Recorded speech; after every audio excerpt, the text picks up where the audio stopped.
नमस्कार प्यारे विद्यार्थियों, एक बार फिर से आप सभी का स्वागत है। मैं ऐसी उम्मीद करता हूं कि आपकी पटवारी की परीक्षा की तैयारी काफ़ी अच्छी चल रही होगी। मध्य प्रदेश के अंदर ग्रुप 2 सब ग्रुप 4 का पेपर या यूं कहें कि पटवारी का पेपर 15 मार्च से शुरू हो रहा है और ये पेपर 26 अप्रैल तक चलने हैं। हर दिन 2 शिफ्ट में एग्जाम होनी है। एक पेपर जो है सुबह में होगा और एक पेपर जो है वो इवनिंग में या यूं कहें कि दिन में होगा।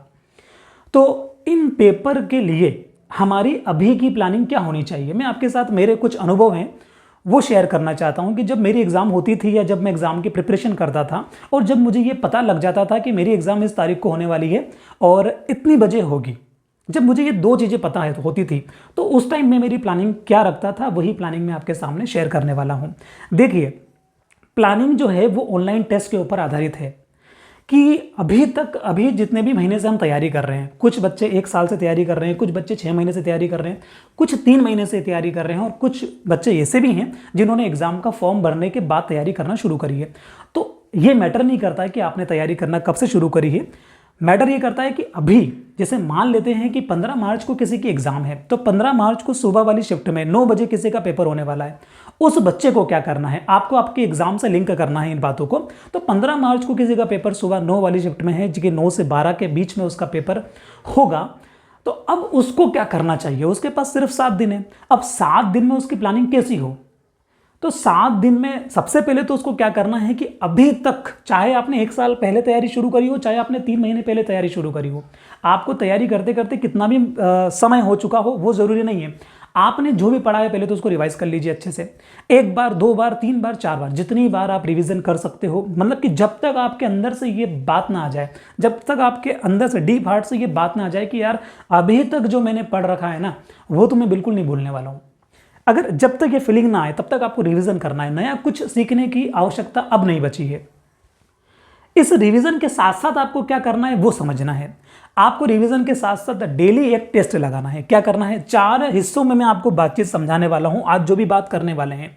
पहला, ऑनलाइन टेस्ट लगाना है, कब लगाना है, ड्यूरिंग टेस्ट हमको क्या करना है। दूसरा बिंदु हम देखेंगे कि जब टेस्ट चल रहा होता है ना, जब हमारी एग्जाम चल रही होती है, हम जब टेस्ट दे रहे होते हैं तो हमको क्या करना चाहिए, दिमाग हमारा कैसे काम करना चाहिए। और तीसरा बात आती है कि जब हम घर पे टेस्ट लगा रहे हैं डेली एक, तो उसका एनालिसिस करना जरूरी है। तो उसका एनालिसिस कैसे करना है। और last but not the least, मतलब कि जो आखिरी पॉइंट है हमारा चौथा, वो है कि हमारी वीकनेस के ऊपर हमको कैसे काम करना है। अगर आप ये 4 बिंदु पे पैटर्न वाइज हर दिन फॉलो करते जाते हैं तो मैं ऐसा उम्मीद करता हूं कि आपके अगर अभी 105 नंबर 110 नंबर आ रहे हैं तो ये 115 120 हो जाएंगे, किसी के 125 आ रहे हैं 5 नंबर और बढ़ जाएंगे। ये एक सतत प्रक्रिया है, ठीक है, ये एक कंटिन्यूअस प्रोसेस है जिसको आप अगर करते रहेंगे तो आपके मार्क्स बढ़ते जाएंगे। आप अगर सिर्फ ये बोलते रहेंगे कि यार मेरे नंबर ही नहीं बढ़ रहे, उसके 140 आ रहे, उसके 145 आ रहे, मेरे 115 ही आ रहे, 105 ही आ रहे, मैं क्या करूं। कुछ ज़्यादा विशेष नया करने की ज़रूरत नहीं है, सिर्फ आप इस वीडियो को देखेंगे और ये प्रोसेस को समझेंगे तो मुझे ऐसा लगता है कि मैं काफ़ी हद तक आपको चीज़ें समझाने का प्रयास करूंगा कि नंबर कैसे बढ़ाए जाते हैं, या यूं कहें कि मैंने नंबर कैसे बढ़ाए थे अपने उस वक्त जब मैं प्रिपरेशन करता था। कम समय लेके हम स्टार्ट करते हैं। देखिए, पहला है आपको टेस्ट देना है जब मुझे पता लग जाता था कि मेरा पेपर कब होने वाला है। कब इन द सेंस, मेरा मतलब है यहाँ पे टाइम से। मान लीजिए कि मेरा पेपर 15 मार्च को होने वाला है, अभी 15 मार्च को मेरा पेपर फर्स्ट शिफ्ट में 9 बजे सुबह होने वाला है। तो मैं क्या करता, तो मैं आज से ही, आज जैसे मान लो 7 तारीख है, तो मैं आज से ही, अब आज का दिन तो 9 बजे निकल गया है, मैं कल यानी कि 8 तारीख को ही सुबह 9 बजे मेरा टेस्ट लगाने बैठ जाता, क्योंकि मुझे डेली एक टेस्ट लगाना है। मैं 8 को भी सुबह 9 बजे टेस्ट लगाता, मैं 10 को भी सुबह 9 बजे टेस्ट लगाता, मैं 11 तारीख को भी सुबह 9 बजे टेस्ट लगाता, मैं 12 को भी, ऐसे करके। जिसका एग्जाम 25 मार्च को है, अगर उसका 25 मार्च को सुबह में पेपर है 9 बजे, तो उसको सुबह 9 बजे ही टेस्ट लगाना है। किसी का पेपर दिन वाली शिफ्ट में है तो जो भी टाइम है, 2 बजे है या 3 बजे है, जितनी भी बजे से पेपर शुरू होने वाला है उतनी बजे ही पेपर स्टार्ट करना है आपको, घर पे जो आप टेस्ट लगा रहे हैं उसको। अब करना क्या है, हम एग्जाम्पल ले रहे हैं कि 15 मार्च को मेरा पेपर है, 15 मार्च को मेरा पेपर है और मान लो कि मेरा पेपर का टाइम जो है ना वो सुबह 9 बजे है। वो मॉर्निंग में कितनी बजे है, 9 से मान लो 12 बजे पेपर होगा हमारा। तो मुझे क्या करना है ना, कल मुझे 8 तारीख को मुझे क्या करना है, मुझे 8:45 पे, सुबह 8:45 पे मुझे मेरा, या तो मैं मोबाइल में टेस्ट लगाता हूँ या मैं कंप्यूटर पे टेस्ट लगाता हूँ, जिस पे भी मैं टेस्ट लगाता हूँ उसको मुझे ओपन करके रख देना है। 8:45 पे सामने रख देना है बस। अपने टेबल कुर्सी पे बैठ जाना है, जहाँ भी आप तैयारी करते हैं। अगर टेबल कुर्सी हो तो ज़्यादा बेटर है, तो उसके ऊपर बैठ जाना है, क्योंकि वहाँ पे भी हमको टेबल कुर्सी के ऊपर ही बैठना है। तो वही प्रैक्टिस हमको करनी है। और 8:45 पे बिल्कुल शांत चित्त होकर बैठ जाओ। अगर आपके पास ज़्यादा समय हो तो 8:30 बजे भी बैठ सकते हो, यानी कि आधा घंटा तक बैठे रहो। और उसके बाद 9 बजे, एग्जैक्ट 9 बजे आपको आपका टेस्ट शुरू कर देना है। और उस टेस्ट को शुरू करके 12 बजे ही खत्म करना है। वैसे कैसे करेंगे अभी आएंगे हम अगले पॉइंट पे, लेकिन 9 बजे आपको टेस्ट शुरू कर देना है। यहाँ पे दो बातें हैं कि दो तरह के विद्यार्थी होते हैं। एक विद्यार्थी होते हैं मेरी तरह, मतलब कि मेरे तरह, यानी मेरे कहने का मतलब है कि वो जो नाइट में स्टडी करते हैं, जो रात में स्टडी करते हैं। जैसे कि मैं जब स्टडी करता था तो 3-3 बजे 2-2 बजे तक स्टडी करता था, और फिर लेट नाइट सोता था 3 बजे, और फिर 9-10 बजे उठता था। तो अगर मुझे ऐसा पता लग जाता है कि यार मेरा पेपर 7 दिन बाद है और मेरा पेपर सुबह 9 बजे है, तो फिर मैं उसको चेंज कर देता था। प्लानिंग को क्या चेंज करता था, मैं ये कहना चाह रहा हूँ कि 15 मार्च को जिसका पेपर 9 बजे है, और अगर वो रात में पढ़ाई कर रहा है तो उसको अभी चेंज कर देना चाहिए। क्या चेंज करना चाहिए, उसको अब ये प्रैक्टिस करना चाहिए, अपनी बॉडी को ऐसे ढालना चाहिए, क्योंकि 7 दिन बचे हुए हैं, तो 7 दिन काफ़ी होते हैं बॉडी को ढालने के लिए, कि 12 बजे या खूब से खूब 1 बजे सो जाना है, सुबह 6-7 बजे उठ जाना है, अपना जो भी चाय नाश्ता वगैरह करके 9 बजे ये पेपर लगाने के लिए बैठना है, मॉक टेस्ट लगाना है। ऐसे हमको 7 दिन करना है। तो होगा क्या कि 15 मार्च को जब मैं मेरे एग्जाम हॉल में जाऊंगा, या यूं कहें कि जब मैं सेंटर पे पहुंचूंगा या जहां भी दोस्त के यहाँ रूम लेकर रुकूंगा एक दिन पहले, तो मेरे को सुबह उठने में दिक्कत नहीं होगी। पता पड़ा कि मैं 3 बजे सो रहा हूँ, फिर 6 बजे उठ रहा हूँ। मेरी डेली की हैबिट तो यही है कि मैं 2 बजे सोता हूँ रात को, और फिर 9-10 बजे उठता हूँ। लेकिन एग्जाम मेरी जल्दी है, इसलिए मैं 6 बजे उठ रहा हूँ। तो मेरी जो है, मुझे संपट ही नहीं पड़ रहा मुझे क्या हो रहा है क्या नहीं हो रहा है ना, तोते उड़ जाते हैं, इस प्रकार की फीलिंग आ जाती है। वो वाली फीलिंग ना आए, इसके लिए क्या करना है, पहला बिंदु क्या समझे हम, कितने बजे लगाना है, जितने भी बजे आपका टाइम हो तब लगाना है। दिन में क्या प्रॉब्लम आ सकती है, मान लो कि कोई पेपर 2 बजे शुरू हो रहा है या 2:30 बजे शुरू हो रहा है पेपर, तो 2:30 बजे तो हमको नींद आने लग जाती है। जो बंदा अगर मतलब कि दिन में स्टडी करता है उसको तो नींद नहीं आती है, लेकिन जो बंदा रात में स्टडी करता है ऑब्वियसली बात है उसको दिन में नींद आती है। ठीक है, तो आप क्या समझे फर्स्ट पॉइंट, कि आपको आपका एग्जाम जिस टाइम पे होने वाला है उस टाइम के अकॉर्डिंग आपको अपने आप को ढाल लेना है। पहली चीज समझ गए। दूसरे बिंदु पे आते हैं। दूसरा बिंदु है कि टेस्ट के दौरान आपको क्या करना है। अच्छा हाँ, यहाँ पे आप ये समझ रहे हैं कि कौन सा टेस्ट लगाना चाहिए, आपकी जैसी मर्जी हो ना उसका टेस्ट लगाओ।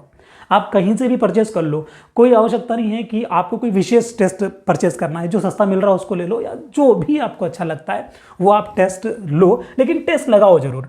उसके बाद दूसरा बिंदु आता है ड्यूरिंग टेस्ट आपको क्या करना है। टेस्ट के दौरान आपको क्या करना है, टेस्ट के दौरान आपको वही करना है जो आपको एग्जाम में करना है। बात समझ में आ रही है, मतलब कि आप जो टेस्ट लगा रहे हो ना उसी प्लानिंग से आपको एग्जाम में भी चलना है। अब वो प्लानिंग क्या होती है, देखो मैंने यहाँ पे समझने के लिए, टाइम स्लॉट को समझने के लिए मैंने सेगमेंट में बांट दिया है, कैटेगरी बना दी है। आपके एग्जाम में टाइम ऐसे शुरू होगा, 3 घंटे का पेपर है तो 180 मिनट की घड़ी होगी, और वो 180 मिनट की जो घड़ी होगी ना वो उल्टी चलेगी। 180 से वो 179 पे आएगी, 178 पे आएगी, ऐसे करके वो 50 पे, 40 पे, 20 पे, 5 पे, और एक जब बचेगा 00 मिनट तो आपका टेस्ट ऑटोमेटिक सबमिट हो जाएगा। ऐसा ही होता है। हमने क्या किया, हमने उस टाइम स्लॉट को बांट दिया। एक टाइम स्लॉट हो गया हमारा 0 से 40, ये हमको टेस्ट के दौरान करना है, और कहीं पेपर कागज पे कहीं पे लिखना नहीं है, सिर्फ दिमाग में रखना है, कोशिश करना है कि इस टाइम स्लॉट के अंदर मेरा काम हो। अब इसमें करना क्या है वो आपके चॉइस के हिसाब से करना है। एक टाइम स्लॉट हमने बनाया 40 से 80, एक 80 से 120, एक 120 से 160, और एक टाइम स्लॉट हो गया हमारा 160 से 180। होता क्या है कि ये वाला टाइम स्लॉट जो है ना, अभी तो आप मोबाइल में प्रैक्टिस कर रहे होंगे है ना, तो वहाँ पे आप ज़्यादा कंफर्ट फील करते हैं क्योंकि मोबाइल हम डेली चलाते हैं, लेकिन कंप्यूटर हम डेली नहीं चलाते। तो जब हमारा जब एग्ज़ाम शुरू होगा, मैं एग्ज़ाम पॉइंट ऑफ व्यू से बात करता हूँ, कि जब आप एग्ज़ाम देने गए और जब आप पेपर आपका 9 बजे शुरू हुआ, तो आपका यूँ मान के चलो कि जो शुरू के या स्टार्टिंग के जब आपके 40 मिनट होते हैं, या यूँ कहें कि 30 मिनट होते हैं, उस 30 मिनट में हमारी जो आँखें होती है वो स्क्रीन के ऊपर सेट होने में थोड़ा कंफर्टेबल प्रोसेस में जाती है। ऐसा तो नहीं है ना कि जाते ही हम जैसे ही स्क्रीन पे बैठे और 1-2 मिनट के अंदर ही हमको सब प्रश्न बढ़िया समझ में आने लग गए। समझ में इन द सेंस, समझना मेरी बात की, हम पढ़ते कुछ और हैं, वो पूछता कुछ और है, और हम समझ के कुछ और आंसर लगाते हैं। ये स्टार्टिंग के टाइम पे होता है। कब? शुरुआत के 10, 15, 20, 25 मिनट में। तो करना क्या है आपको, कि जब तक आपकी आंखें कंप्यूटर पे सेट हो, आपका दिमाग, वो जो लैब है उस लैब का जैसा भी इन्वायरमेंट हो, आजकल तो ये अच्छी लैब्स होने लग गई हैं, लेकिन मान लो हम ऐसी किसी लैब में पहुंच के जहाँ का माहौल थोड़ा सा वैसा नहीं है, तो उसको सेट होने में, हमारे माइंड को सेट होने में, हमारी बॉडी को सेट होने में हमको खूब से खूब 40 मिनट लग जाएंगे। आपको क्या करना है, इस 40 मिनट के अंदर, ये जो शुरुआत के आपके 40 मिनट हैं, इसमें आपको ऐसा सब्जेक्ट चुनना है, ऐसा सब्जेक्ट पहले उठाना है जो आपको इजी लगता है, बहुत आसान लगता है कि यार मेरे आसपास ना बैंड बाजे बजाते रहो तो भी मैं प्रश्न पढ़ के और 4 ऑप्शन में से मैं उत्तर लगा दूंगा। ऐसा जो भी सब्जेक्ट आपको लगता है उस सब्जेक्ट को उठाना है आपको। मैं एक उदाहरण लेके आपको समझाता हूं कि जैसे आपको हिंदी अच्छा लगता होगा, क्योंकि हम हिंदी भाषी राज्य से बिलोंग करते हैं, तो हमको हिंदी बड़ी अच्छी आती है वैसे भी, ठीक है, हिंदी में ही बातचीत करते हैं। बस वो अलग बात है कि हमको एग्जाम पॉइंट ऑफ व्यू से हिंदी में ग्रामर वगैरह पढ़नी पड़ती है, लेकिन फिर भी बाकी के कंपैरिजन में हमको हिंदी में प्रश्न पढ़ के उत्तर लगाना काफ़ी आसान होता है अगर हमको आता है तो हिंदी आप इस मिनट में, इस स्टार्टिंग में उठा सकते हो। एक आपने हिंदी उठाया, दूसरा आप क्या उठा सकते हो, जैसे कि कंप्यूटर को भी आसान मानता हूं मैं कि कंप्यूटर भी अगर आप पढ़ेंगे ना तो वो भी आसान है। उसके अलावा कोई अगर इंग्लिश बैकग्राउंड से है तो वो भी उठा सकता है। मेरे कहने का मतलब है कि शुरुआत के इन 40 मिनट में आप वो सब्जेक्ट उठाओ जो आपका बहुत बेहतरीन है। इससे क्या होगा, इससे ये होगा कि जो आपका बहुत बेहतरीन सब्जेक्ट है ना, वो शुरुआत के 40 मिनट में आप बिल्कुल पॉजिटिव फील करोगे। आपके अंदर से ऐसा लगेगा यार पेपर बहुत आसान है, चाहे आगे कुछ टफ होने वाला है, लेकिन आपका शुरुआत में माइंड में क्या सिग्नल जाएगा, पेपर बहुत आसान है। क्यों ऐसा क्यों लगेगा, क्योंकि जो आपने इन 8 सब्जेक्ट में से जो आपको सबसे बेहतरीन लगता है वो आपने सबसे पहले उठाया है। और ऑब्वियसली बात है कि जिसमें आपकी तैयारी ज़्यादा अच्छी होगी इन सब्जेक्ट में, उसमें आप ज़्यादा अच्छा परफॉर्म करोगे, ज़्यादा अच्छा फील करोगे, क्योंकि 3-4 महीने से आप वही फील करते हुए आए हो। बात समझ रहे हो? तो शुरुआत में ही आपका मानस ऐसा बनेगा, आप बिल्कुल पॉजिटिव हो जाओगे एग्जाम को लेके। ऐसा नहीं कि वहाँ पे जो फॉर्मेट दिया गया है उसी फॉर्मेट में आप चलते रहे। यहाँ पे हो सकता है कि जैसा रूल बुक में दिया है तो साइंस आपको सबसे पहले दी रहेगी, फिर हिंदी दी रहेगी, तो आपको क्या करना है, साइंस को स्किप मार के हिंदी पे चले जाना है। ठीक है, तो आप मेरी बात समझे होंगे कि आपको क्या करना है, शुरुआत के 40 मिनट में, या अब इस मिनट में नहीं जाना है आपको, जो मैं समझाना चाह रहा हूँ उसका भाव समझना। आपको मिनट पे नहीं जाना है, कि जरूरी नहीं है कि किसी को 0 से 40 मिनट ही लगेंगे 2 सब्जेक्ट करने में, किसी को 50 मिनट भी लग सकते हैं, किसी को 35 मिनट भी लग सकते हैं, लेकिन शुरुआत किससे करनी है, जो ईजी हो वो। किसी भी एग्जाम को क्वालिफाई करने के लिए 3 घंटे वाली एग्जाम की बात हो रही है, तो ये वाला मेरे हिसाब से है ना, मेरे हिसाब से ये वाला जो पोर्शन है ना टाइम का, कौन सा वाला, 40 मिनट से लगा के 120 मिनट तक का जो समय होता है ना, एग्जाम जब हमारी चल रही होती है तो 40 मिनट का पेपर हो चुका होता है, तो 40 मिनट के बाद और 120 मिनट तक का जो समय होता है ये वाला, और ये एक आखिरी में 160 से 180 वाला, जो मैं जब टेस्ट देता था तो उसको अलग से रखता था। 2 घंटे के पेपर में 10 मिनट का रखता था, अगर 3 घंटे का पेपर होगा तो मैं 20 मिनट बचा के रखूंगा मेरे लिए साइड में अलग से, बाद में अगर मुझे कुछ स्पेशल प्लानिंग करनी होगी उस केस में। तो ये वाला जो पोर्शन है और ये वाला जो पोर्शन है ना, ये दोनों बहुत जरूरी है एग्जाम क्वालिफाई करने के लिए। आप ये मान के चलो कि जब आप एग्जाम देते देते 40 मिनट उस लैब के अंदर या कंप्यूटर के सामने बिता चुके होंगे, तब आपका माइंड भी स्थिर हो चुका होगा। मतलब कि जो भी हमारे विचार आते हैं ना, हमारे थॉट चलते रहते हैं अपर डाउन, माइंड में किचपिच चलती रहती है, वो सारी शांत हो चुकी होगी, हमारी आंखें बिल्कुल फोकस हो चुकी होगी, यानी कि हम उस पर्टिकुलर माहौल में ढल चुके होंगे। उसके बाद बात आती है, हमारा 41वां मिनट शुरू होगा। तो इस यूं मान के चलो कि इस 40 मिनट से लगा के 120 मिनट तक आपको कौन सा सब्जेक्ट लेने हैं, आपको ऐसे सब्जेक्ट लेने हैं जिनमें हमको थोड़ा सा दिमाग लगाना पड़ता है। फॉर एग्जाम्पल आप मैथ्स, है ना, मैं जो करता था वो ये करता था कि मैं मैथ्स को स्टार्टिंग के 20-25 मिनट के बाद वाले उसमें रखता था, 20-25 मिनट में बिता लेता था, उसके बाद मैथ्स रखता था। तो आपको मैथ्स यहाँ पे ले सकते हो, आप यहाँ पे रीजनिंग ले सकते हो, जिसमें क्या करना पड़ता है हमको, जिसमें हमको पेपर लेके थोड़ा सा सवाल सॉल्व करना पड़ता है, तब हमारा उत्तर आता है। तो अगर हम जाते ही स्टार्टिंग में ही अगर ये करने लग जाएंगे ना, तो हमको, आप यकीन मानिए, आपको 2-3 बार प्रश्न पढ़ना पड़ेगा पूछ कर रहा है। क्यों ऐसा क्यों होता है? क्योंकि हम उस टाइम स्थिर नहीं होते हैं। इस ड्यूरेशन में आप स्थिर होंगे। अब इस ड्यूरेशन में आप चाहो तो रीजनिंग पहले उठा लो और फिर मैथ्स उठा लो, आप चाहो तो मैथ्स पहले उठा लो और उसके बाद रीजनिंग उठा लो, लेकिन आपको उठाना इसी समय चाहिए, क्योंकि इसी समय हमारा माइंड बहुत बेहतरीन कंडीशन में काम कर रहा होता है, बहुत हाई लेवल पे काम कर रहा होता है दिमाग। तो तब अगर आप मैथ्स और रीजनिंग या यूं कहें कि कोई लॉजिकल चीज उठाएंगे जिसके अंदर आपको हल करना है, तो आपका एक ही बार में प्रश्न पढ़ के एक ही बार उत्तर आने की चांसेस बढ़ जाएंगे। क्लियर हो गई बात यहां तक? तो आप यहां पे ये कर लेंगे, ठीक है। तो 2 सब्जेक्ट आपने यहां कर लिए, 2 सब्जेक्ट आपने यहां कर लिए, हो सकता है कि आपके इस ड्यूरेशन में 5 सब्जेक्ट भी हो जाए, 6 भी हो जाए, ठीक है, वो डिपेंड करता है आपकी प्रैक्टिस के ऊपर। लेकिन आप भाव क्या समझे, पहले इजी उठाया, उसके बाद इस ड्यूरेशन में आपने वो उठाया जिसमें दिमाग लगाना है, जिसमें पेन का उपयोग करना है, जिसमें हमको थोड़ा सा क्या करना है, लॉजिकल सोचना है, उस टाइम ये किया। जब आपका ये वाला समय जा रहा होगा ना, 80 मिनट जब आप बिता चुके होंगे, जब आप 80 मिनट बिता चुके होंगे और जब 120 मिनट आ रहे होंगे, यानी कि आपको एग्जाम में 2 घंटे पूरे होने वाले होंगे, तब आपको एक अलग सी फीलिंग आने लग जाएगी। मतलब कैसी कि आपकी बॉडी ऐसा बोलेगी यार थोड़ी सी कंप्यूटर की स्क्रीन से आंखें हटा लेनी चाहिए। ठीक है, क्यों? क्योंकि हम एक थकान से महसूस करेंगे मेंटल लेवल पे, है ना। फिजिकल लेवल पे भी हो सकता है कि आपकी कमर दुखने लग जाए अगर आपको डेली की प्रैक्टिस नहीं है। इसीलिए मैं आपसे कह रहा हूं कि जब आपकी एग्जाम 9 से 12 में स्टार्ट होगी ना, और आप हर दिन उसी टाइम पे पेपर लगाएंगे ना, घर पे बैठ के 15 को पेपर है, आपने 8 को भी लगाया, 9 को भी लगाया, इससे आप 7 दिन लगातार लगाएंगे, तो जब एग्जाम होगी उस दिन आपकी कमर की हड्डी, रीढ़ की हड्डी जो है वो दुखेगी नहीं, दर्द नहीं करेगी, आपको अच्छा फील होगा। आपको ऐसा नहीं रहेगा यार मैं मतलब पहली बार ही बैठा हूँ। बात समझ रहे हो? फिर भी इस ड्यूरेशन में आपको ऐसा लगेगा कि थोड़ा सा आपको मेंटली प्रेशर फील होगा। इस ड्यूरेशन में आपको 30 सेकंड से लगा के 1 मिनट से 30 सेकंड, अब जैसा आपको सही लगे उस ड्यूरेशन में आपके टेबल के ऊपर आपको ऐसे करके बैठ जाना है बस। ठीक है, मतलब कि आपकी आंखों को रेस्ट देना है, और आपकी जो ये इंद्रियां है ना जो आसपास, मतलब ऐसा नहीं कि वो 1 मिनट या 30 सेकंड जो आप रेस्ट कर रहे हो उसमें लोगों को देख रहे हो, तब भी आपका दिमाग तो काम कर ही रहा है। क्या करना है?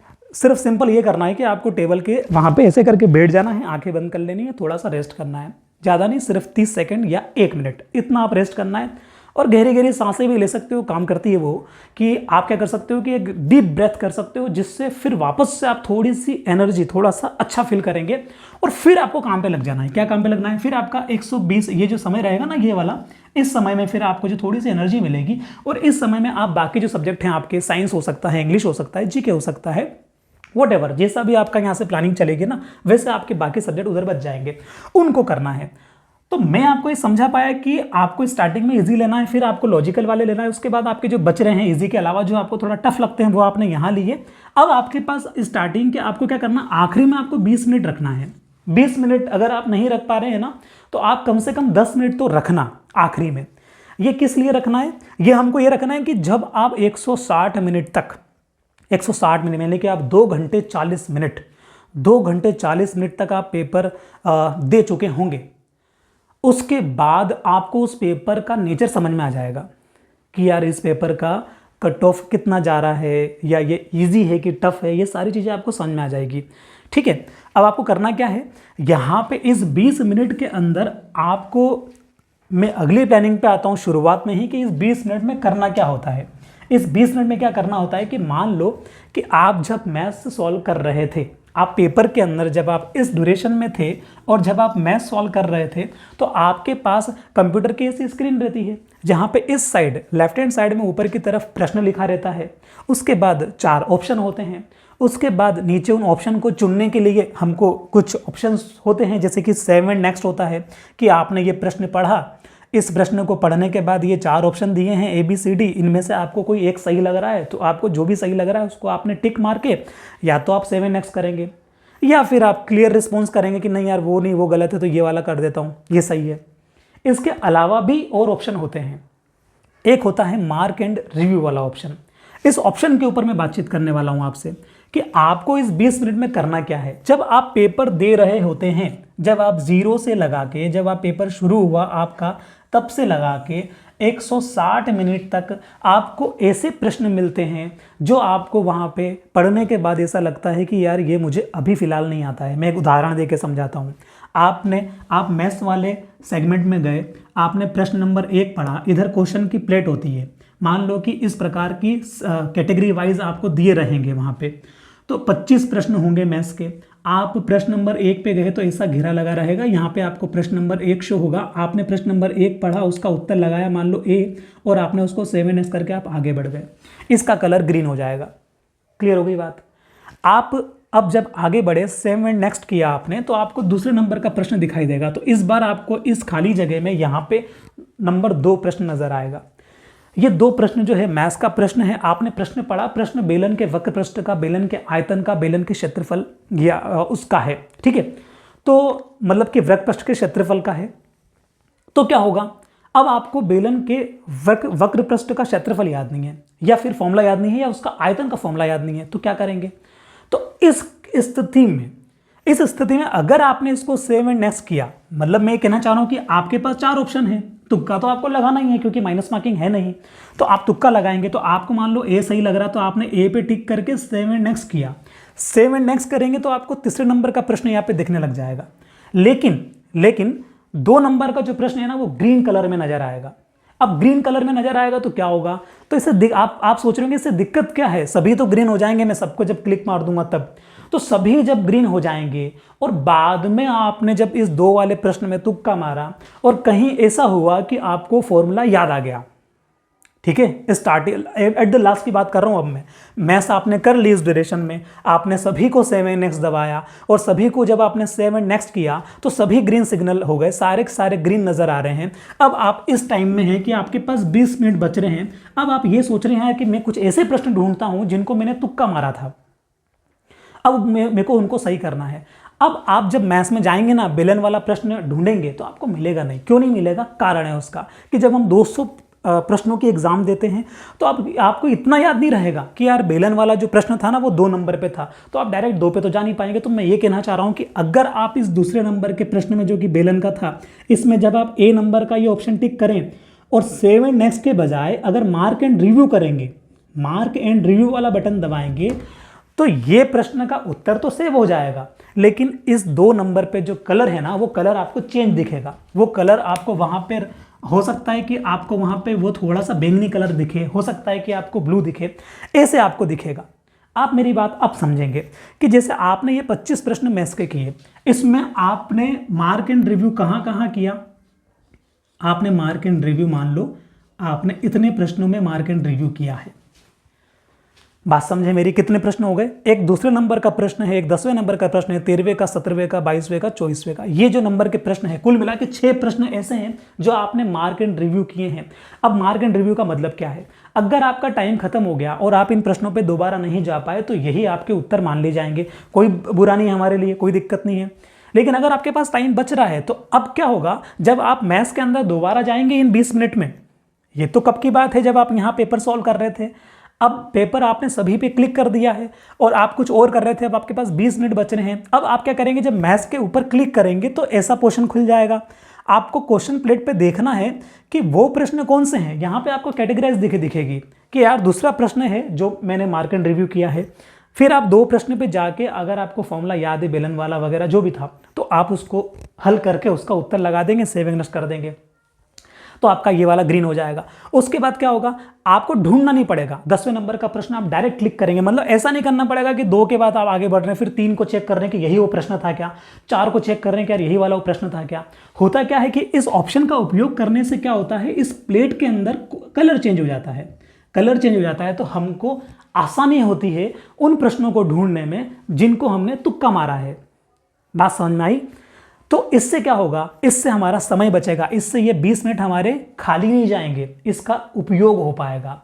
अगर हम ऐसा नहीं करेंगे और सभी को सेव एंड नेक्स्ट करेंगे तो इन सभी का कलर ग्रीन दिखेगा, इन सभी का कलर ग्रीन दिखेगा तो हम ढूंढ ही नहीं पाएंगे। ऐसा आपको हर सब्जेक्ट के साथ करना है, ऐसा आपको साइंस में भी करना है। Mark and review, mark and review क्यों जरूरी है उसको भी समझ लेते हैं। कई बार क्या होता है कि हमको हमारे आसपास से भी हेल्प मिल जाती है, ठीक है, तो वहां पे भी आपको जब आप सभी को तुक्का मारना चालू करेंगे ना स्टार्टिंग से, तो सारे ही ग्रीन हो गए। अब सारे ही ग्रीन हो गए तो आप ढूंढ ही नहीं सकते कि तुक्का किस पे मारा है और नहीं किस पे मारा है, किस पे नहीं मारा है। इसलिए ये वाला ऑप्शन आपको उपयोग करना ही है। अब कैसे करना है, जब आप अभी प्रैक्टिस करेंगे ना तो इसको उपयोग करना चालू करो। ये हो सकता है अगर आप कर रहे हो तो बहुत अच्छी बात है, और जो लोग नहीं कर रहे हैं उनके लिए नया होगा, तो उपयोग करना सीखो इसका। और इसको करने से घबराना नहीं है, ये नहीं सोचना है कि यार अगर मैंने ऐसा कर दिया, मार्क एंड रिव्यू किया तो फिर वो सेव नहीं करेगा। अगर आप बटन इसको लगा के मार्क एंड रिव्यू करेंगे और मार्क एंड रिव्यू करेंगे और वो अगर आप चेंज नहीं कर पाए बाद में उसको, तो भी वो उसको कंसिडर करेगा। तो आपको मार्क एंड रिव्यू वाला ऑप्शन चुनना है। क्लियर हो गई बात ऐसी। तो ये था हमारा कौन सा, ड्यूरिंग टेस्ट आपको क्या चीज़ ध्यान रखनी थी। वो बात आती है, बहुत महत्वपूर्ण बात आती है कि एनालिसिस कैसे करना है। आपने टेस्ट दे दिया, आपने टेस्ट देने के बाद अब आपको मार्क्स आ गए। हो सकता है कि आपको 105 नंबर हो, आपको 110 नंबर हो, आपको 115 नंबर आ रहे हो। तो पहली चीज़ जो आती है एनालिसिस करने में, एनालिसिस करने के लिए जो भी मार्क्स आपको आ रहे हैं, जो भी मार्क्स आपको आ रहे हैं, चाहे वो 102 हो, चाहे वो 110 हो, चाहे वो 135 हो, कुछ भी हो, इनके ऊपर आपको फोकस ही नहीं करना है कि आपको टेस्ट में कितने नंबर आ रहे हैं। इसके ऊपर आपको फोकस नहीं करना है, पहली चीज़।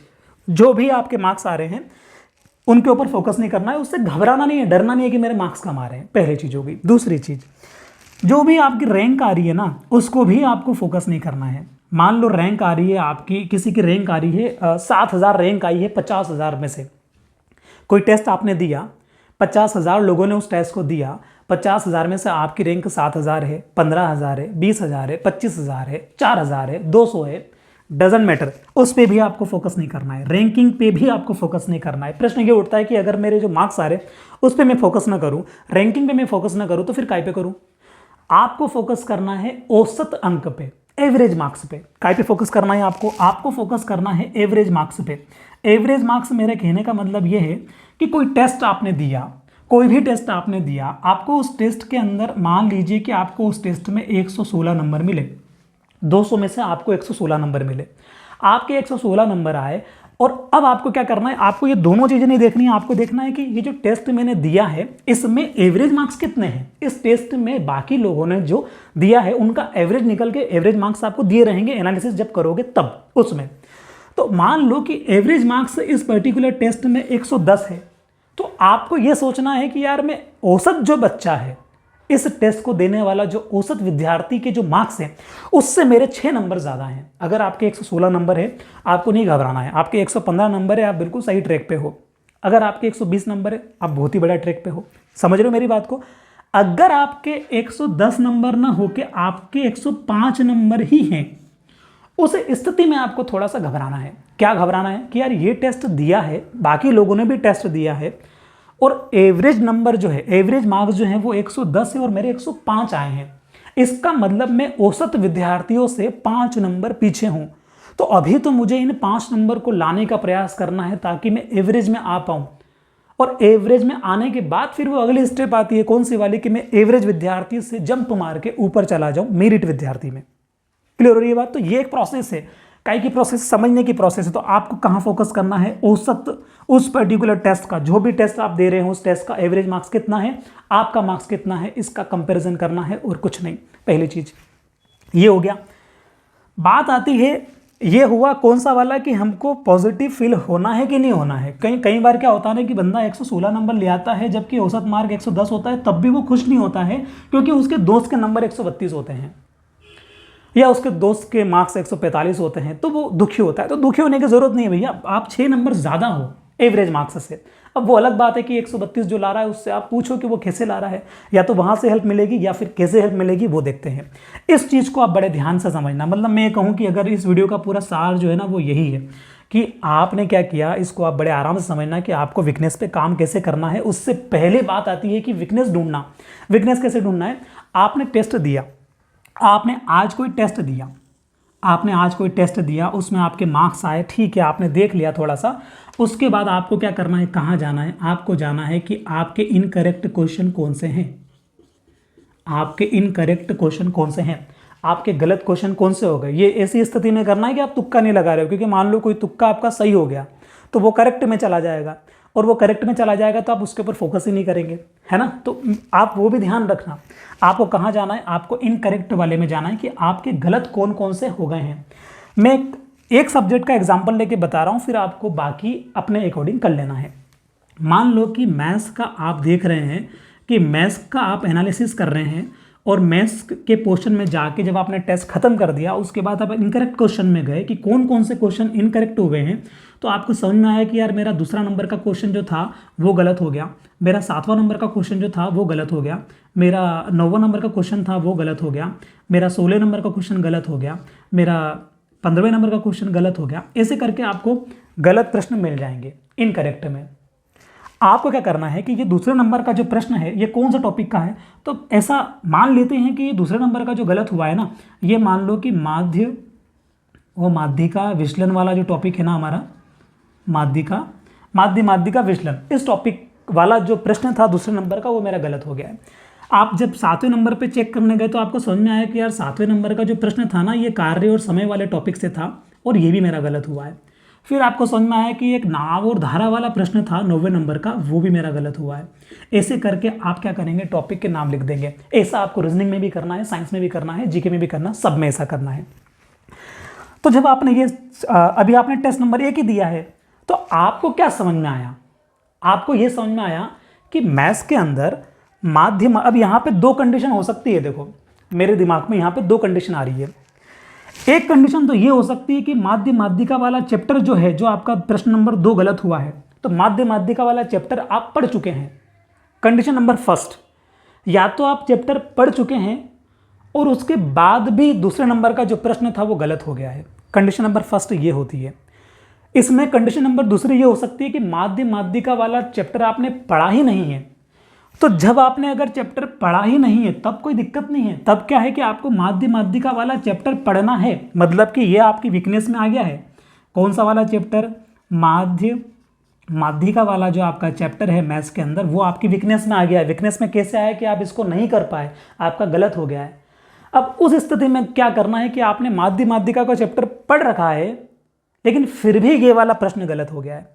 इसका ये मतलब है कि आपको माध्य माध्यिका वाला चैप्टर जो है वो आता तो है, लेकिन जो दूसरे नंबर का प्रश्न गलत हुआ है, इस टाइप का प्रश्न आपको नहीं आता है। तो आपको क्या करना है, उस चैप्टर को पूरा पढ़ने नहीं बैठना है। आपको उस चैप्टर में इस टाइप का जो प्रश्न है जो आपसे नहीं हुआ है, सिर्फ उसी टाइप के कुछ प्रश्नों को हल करके इसको स्ट्रॉन्ग बना लेना है।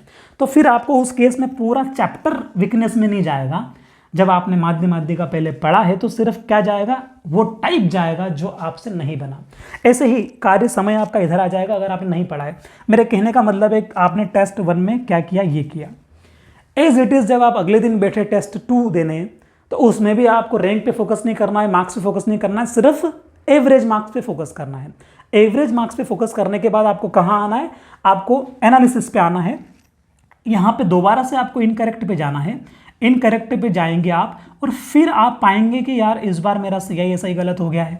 जो क्वेश्चन नंबर फर्स्ट था, एक क्वेश्चन नंबर छठा था जो मान लो कौन से चैप्टर से था, परसेंटेज से था, वो भी गलत हो गया है। ठीक है, फिर आपको समझ में आएगा कि यार एक मेरा 7वें नंबर का प्रश्न था जो कि नाव और धारा से था, नाव और धारा से था, और ये भी गलत हो गया है। ऐसे करके यहाँ भी आपको कुछ प्रश्न मिलेंगे जो आपके इनकरेक्ट रहेंगे। ठीक है, यहाँ क्या करना, यहाँ दोबारा आपको देखना है, वही पैटर्न तो करना ही करना है। उसके अलावा यहाँ एक कोर लेवल की बात वो आएगी कि इन दोनों टेस्ट में भी आप कंपैरिजन कर पाएंगे कि यार इन दोनों टेस्ट में भी मुझे एक चैप्टर ऐसा है जो मुझे कॉमन दिख रहा है। यहाँ भी मुझसे नाव और धारा का प्रश्न जब आया था तो नहीं बना था, यहाँ भी नाव और धारा का प्रश्न जब टेस्ट 1 दिया था तब भी नहीं बना था। इसका मतलब ये हुआ कि नाव और धारा तो मुझे पढ़ना ही पढ़ना है, क्योंकि जब जिस टेस्ट में नाव और धारा आ रहा है तो मुझसे वो प्रश्न नहीं बन रहा है।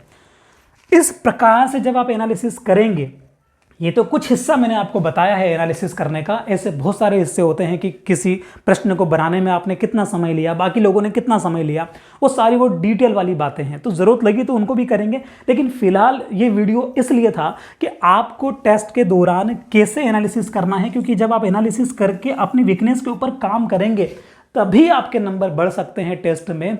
उसके अलावा कोई दूसरा उपाय नहीं है। वो अलग बात है कि आपके तुक्के लग के नंबर बढ़ गए, लेकिन आपका रियल में हर बार आपको नंबर इंक्रीज करने हैं, तो यही प्रोसेस आपको करनी है।